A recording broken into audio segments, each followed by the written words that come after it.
Oh, hey everyone, it's Mark with Create and Captivate, and I'm just out here with my Mini 4 Pro. In fact, I'm using it to film this right now. And in this video, I'm going to be giving my thoughts on the capabilities of the Mini 4 Pro after having used it for a little over a year now. I'm going to be talking about its strengths, its weaknesses, and ultimately, is it still worth buying in 2025? And you know what I'm going to do right now? I'm just going to go ahead right off the start and tell you, yes, I still think the Mini 4 Pro is worth buying in 2025. So if that's all you wanted to find out, you can skip the rest of this video. But if you want to learn more about why I like this drone and things I don't like about it, then you're going to have to stick around. And we're getting at it right now. So the Mini 4 Pro has been out for a little over a year now. It came out in September of 2023, and I've had mine for almost as long. And over the past year, I've used it a whole lot. I've tried out every feature, and some I've done fairly extensive testing with and made videos on them.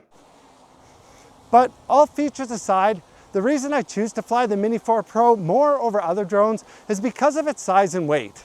First off, it's sub 250 grams, so where I fly here in Canada, it's less restricted than larger drones, and you can just fly it in more places. It's also small and compact, so it's easy to pack up and take with you wherever you're going. And as you might be able to tell with it flying around me right now, it's fairly quiet, so it doesn't attract a lot of attention, and I just feel more comfortable flying it in places where there might be people around. Now, despite being a mini drone, you don't have to sacrifice video quality and features. It has all of the intelligent flight modes like focus track, waypoints, cruise control, as well as quick shots, master shots, and hyperlapses. It's also the first mini drone to have omnidirectional obstacle avoidance, which means it can sense obstacles in all directions. Which is a nice feature to have. It just adds an extra layer of protection when flying in closer proximity to obstacles or using some of the automated flight modes. And to take advantage of all these features, it has a camera with a 1/1.3 inch sensor capable of shooting 48 megapixel photos and video up to 4K 100 frames per second, which allows you to capture high quality photos and videos, including pretty decent slow motion video. Now, the larger drones like the Air and Mavic series do have slightly better cameras and multiple cameras giving you more flexibility, but in most cases it would be hard to tell the difference between the image quality of these larger drones compared to the Mini 4 Pro. And like the larger drones, the Mini 4 Pro also has the ability to shoot in D-Log-M, which is a 10-bit flat color profile that allows you to color grade your footage if there's a specific look you want to create. It also has 10-bit HLG, which I think is a form of HDR, but I don't really use it.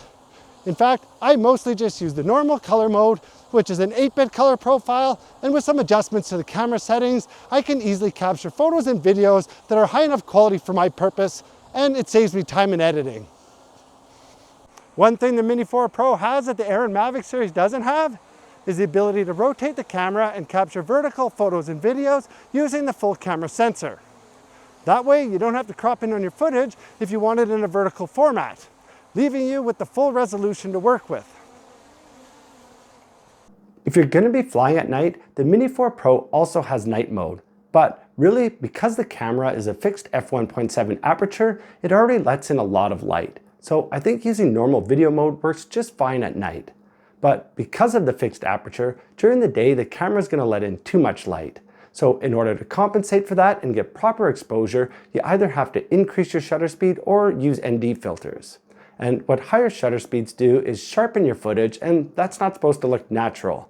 But from my experience, unless you're flying at higher speeds close to objects or the ground, you're really not going to notice the difference between higher shutter speeds or lower shutter speeds that are double your frame rate. And I do use ND filters most of the time, but I use them more just so I have something covering and protecting my camera lens.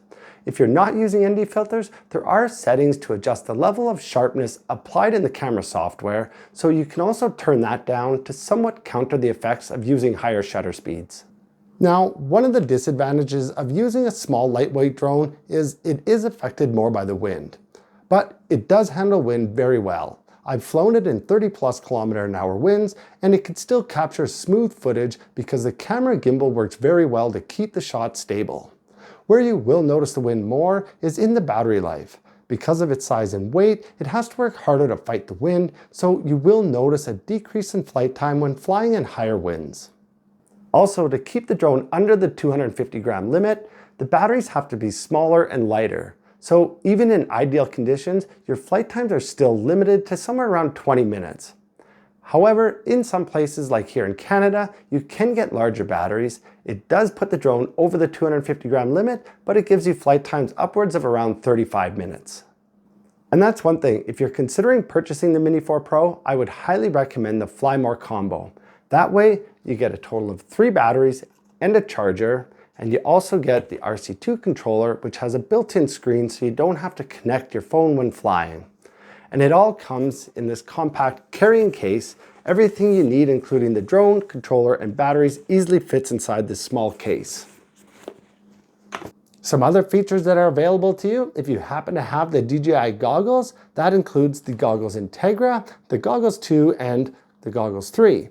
You can fly your Mini 4 Pro with the goggles using the Motion Controller 2 or 3, depending on which goggles you have.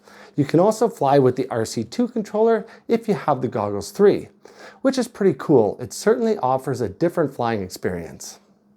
Another upgrade the Mini 4 Pro got from the previous Mini 3 Pro is the O4 or OcuSync 4 video transmission system. And it's definitely an improvement over the O3 system. They say the O4 signal has a range of up to 20 kilometers, but you likely won't be flying that far away.